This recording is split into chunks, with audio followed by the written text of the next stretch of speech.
Okay, good morning class. Dahil next week na ang inyong exam, bago yun magtatanong muna ako. Kapag nasagot nyo ito ng tama at wastong sagot talaga na ay sagot nyo, pasado na kayo lahat sa exam, okay? Yes, sir. Okay.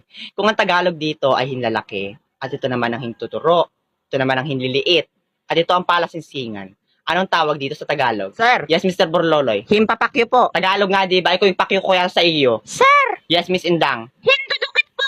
Ay, kung ipandukit ko kaya ito ng kulangot mo. Wrong. Sir, Yes, Miss Betty. himpapawid. Napakalayo ng sagot mo. Palamunin ka na nga lang sa inyo. Logrob. Yes, Mr. Logan. Sige, Himpipinger. tuloy mo yan. Sabi Tagalog.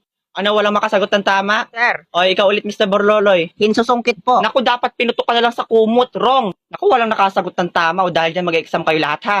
Sir, ano po yung tamang sagot? Ah, wag na. Wag nyo na alamin. Bilis na, Hindi sir. naman mahalaga yun. Ano nga po, sir? Ah, sige. Wait lang. Hey, Google, what is Tagalog of Buisit ka, middle hindi finger? mo rin naman pala alam.